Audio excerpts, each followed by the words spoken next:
All right, so I went with green for the backdrop on this one because, Zelda, Link, green. Zelda Link's Awakening. There's a lot that can be said about this game's current release. One, I didn't even know it was on its way. Insert comment of someone putting a timestamp to a fantasy news where I even said it was coming. I'm sorry, I forget things. But no, I wasn't aware this one was coming out until I started seeing the announcement trailer that it was here. It's already out. Go buy it. And I've been playing Zelda games for as long as I can remember. This iconic video game franchise has spanned literally my entire life. One of the first games I ever played was on the Game Boy as a Zelda game. I've also played it from the GameCube to the Wii to the Wii U, the Nintendo Switch, and now this latest entry for the Nintendo Switch has one hell of a shadow it's living in. Breath of the Wild, the previous Zelda entry, has become one of the most critically loved games of all time. It's become synonymous with the Switch itself. Most likely, if you own a Nintendo Switch, you own Breath of the Wild as well. A game that is just universally praised and beloved, and while I personally didn't finish it, I still respected the crap out of it. Having such an intense, huge, big game on such a tiny, low-powered console feels like it actually does belong in the current generation of consoles is incredible. So here, Nintendo had a tall order to fill. How do you live up to that with another Zelda game? And they went with actually a really smart and safe choice. Remake one of your classics. And this is quite literally a copy-paste remake with a reskinning. If you have played the original Link's Awakening, you have played this new one. I have, and I find it amazing. This was so much fun to jump back into this game that is still handling incredibly well. Obviously, they updated the handling to match with the Switch and current standards, but it feels breathtaking. And speaking of breathtaking, the art style here is mwah. I don't really love when video games try to go for just hyper-realistic graphics because in 4 to 5 years they will look outdated. That's just how it always goes.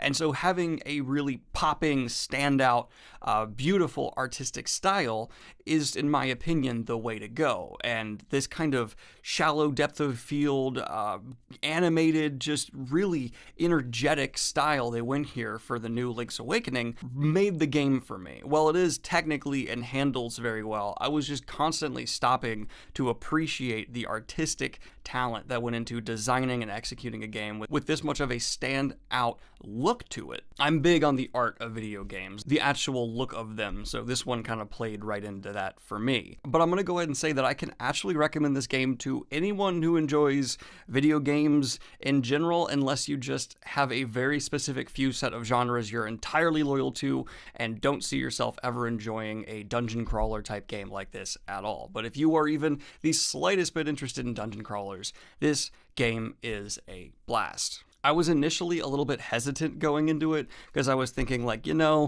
maybe there's going to be like just a shallow remake and yeah, it'll be the same game again and it won't be that much fun.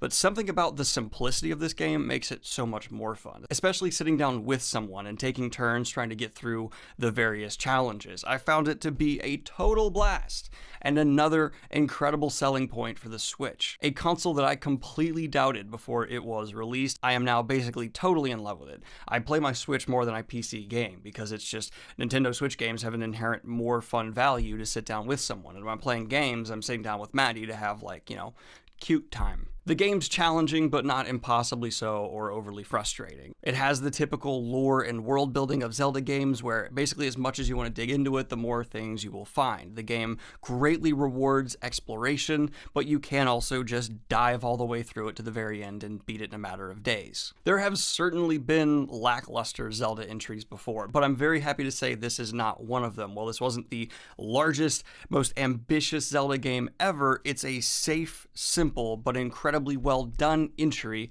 for the series to fall back on. If you have a Switch already, I'd go ahead and add it. And if you're looking to get one, try to get one of those bundles that either comes with this one or Breath of the Wild, because in my opinion, those are now the two top games for the Switch, with Smash Bros. Probably tied and in there as well. Mario Party's still a bit disappointing, but I'm digging this. I think it's great, and if you want to just sit down and have a blast trying to get through some rather hard levels, go right ahead, put it on normal so no one gets too frustrated, and have some fun. But if you're trying to barrel through it, put it on the harder difficulty. If you're just on your own, let it really sink in how unforgiving Nintendo can be at times. Anyway, guys, this has been a quick video game review. Like and subscribe if you have not already. Hit the Patreon if you want to support what I do here. And have a good one, y'all. Peace.